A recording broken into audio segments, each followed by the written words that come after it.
Hey there. You just installed Ollama on your computer and you've played around with the Llama 2 or Mistral model, and now you want to try out some other models, and you aren't sure which to use. Well, what are your options? Well, the best place to learn about other models is the Ollama library. Just go to Ollama.ai and navigate to the models link.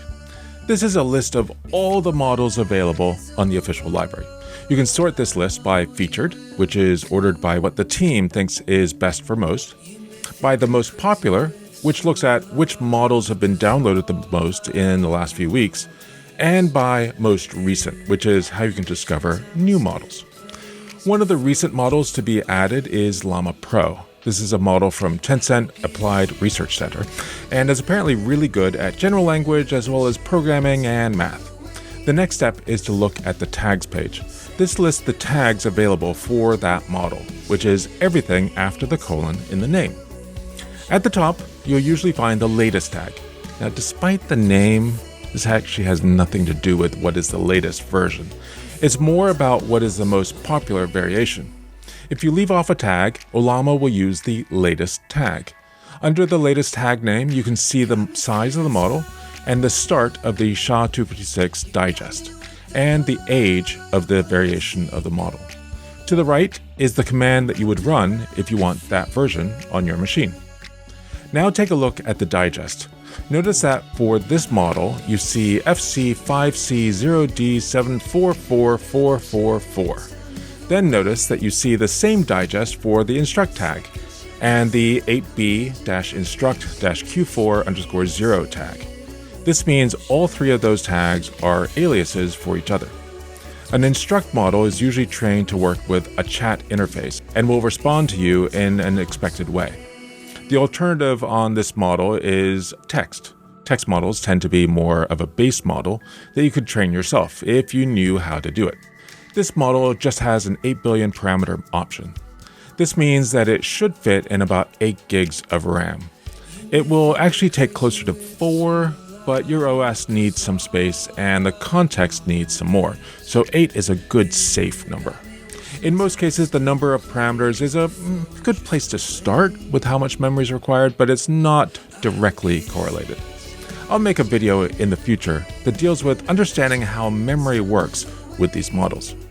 Then there's a whole bunch of tags that use the letter Q followed by a number, and sometimes a K. These refer to quantization. I'll create a video that deals with what is quantization very soon. But essentially, quantization is a type of compression. Q4 means that the 32-bit floating point numbers in the model have been converted to 4-bit integers. At this point, that sounds a bit like magic, but trust me, it works really well.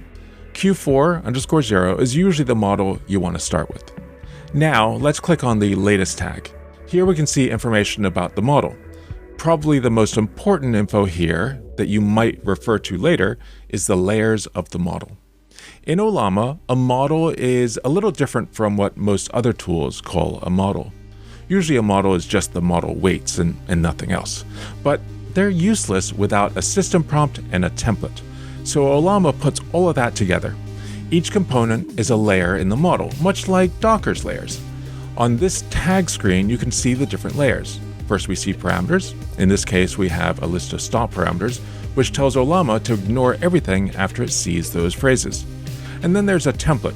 This tells Ollama how to format your prompt in a way the model will understand.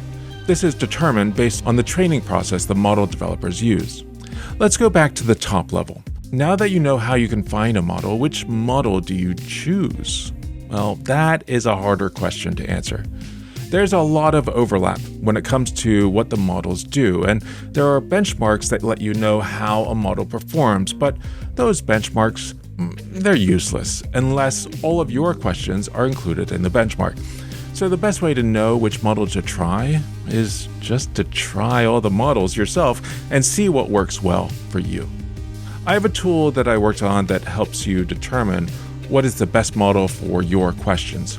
Soon I'll share that along with a video that explains it here on this channel, so be sure to subscribe to be notified when that comes out. And that's how you can find the models we support. If you have any further questions, let me know in the comments below. Thanks so much for watching. Goodbye.